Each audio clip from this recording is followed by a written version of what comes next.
See your next one's rock and roll.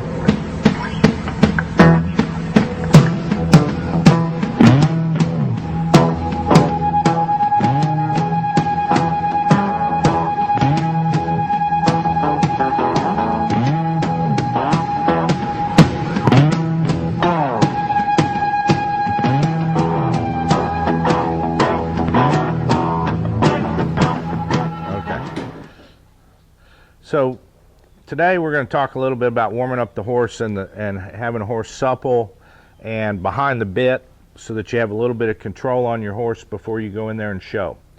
If you go to a cutting, you see everybody right before they go in and cut, they're running their horse cross pen or trotting their horse, backing them, spinning them, doing all that. The philosophy is you're wanting to warm your horse up mentally and physically before you cut. What I do is I want to do everything away from a cow that I would do in front of a cow.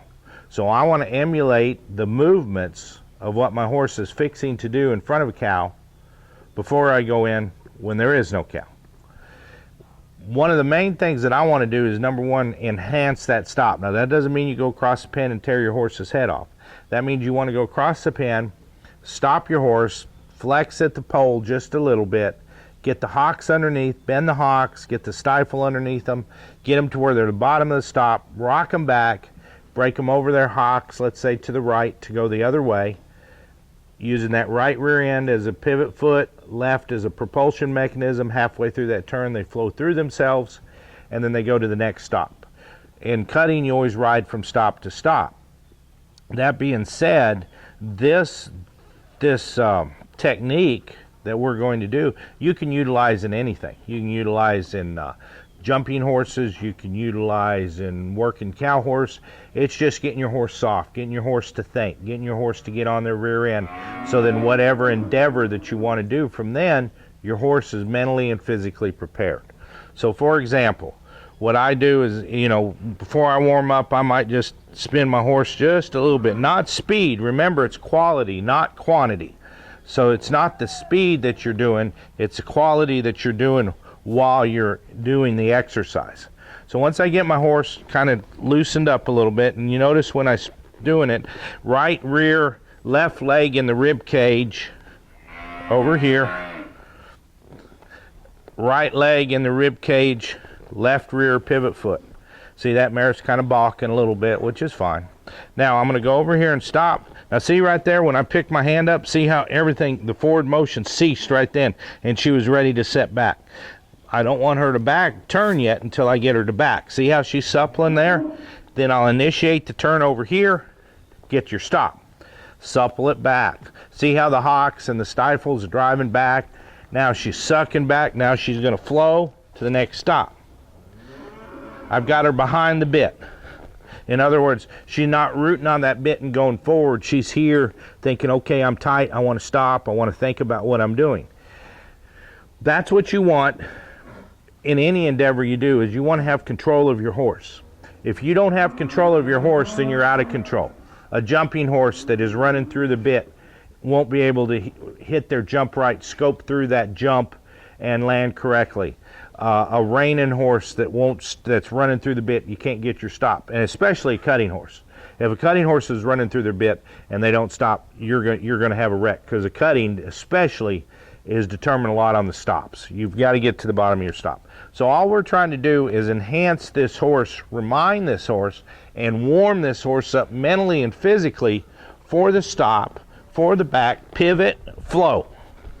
Stop, back, pivot, flow. You don't have to go real fast, see? And see how all of a sudden now she's really tight, she doesn't want to go anywhere? Now to me, she's mentally and physically ready for us to show, or to work in this instance. So now I'm going to put the cows on this end, I'm going to work the horse, and you're going to see the proper technique of what we did is hopefully going to encourage this horse to be correct when we work a cow. Emma, cow's down there.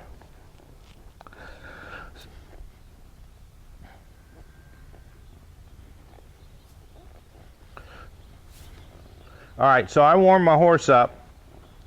I'm not going to do any more pulling. I'm going to go right in here and work my horse. We're going to do a show on Thursday.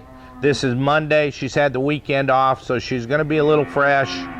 But we're going to go ahead and just enhance our stops. See by warming her up that way whether that's going to help or hurt us, and I'm pretty sure it's going to help us as much as we can.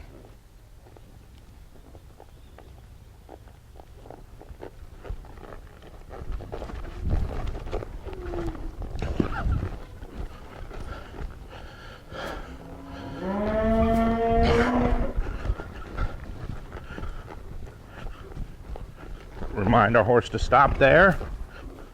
Wait on the cow. There we go.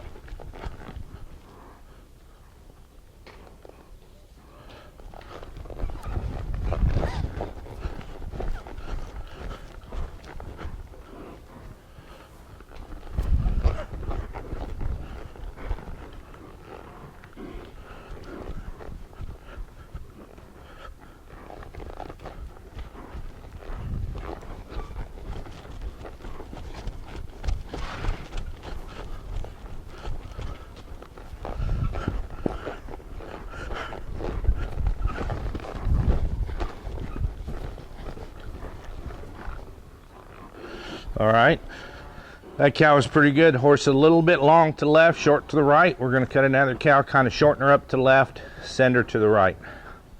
But you notice my hand placement's pretty much the same as when I was warming my horse up before I had a cow. There is no difference. Remember, you do everything away from a cow that you would do in front of a cow. There is no difference.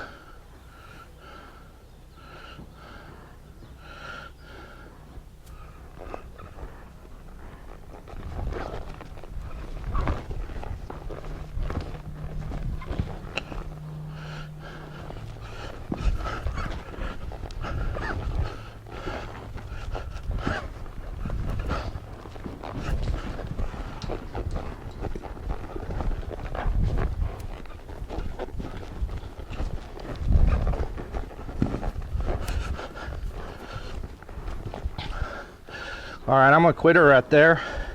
I thought that was a pretty good work. She let me get her over to the right. She stopped short here. She got in that hard ground, popped one time, which doesn't bother me that much. We rode her back up on the deep dirt, got out of that hard dirt.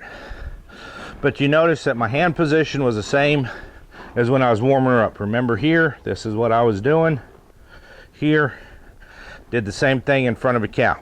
Remember, your training area for your hands are gonna be here.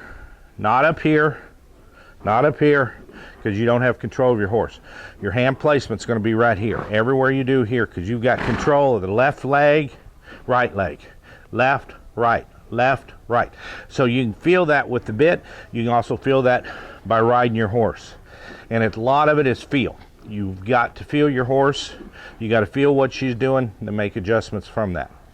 But everything is supple. Everything is soft up here. You're not pulling on them and making them go high, getting their butt in the ground.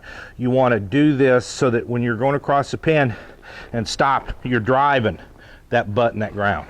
Roll over, drive that butt in that ground. See, I didn't have to pull very hard at all, and I have her right there. Okay, how's that?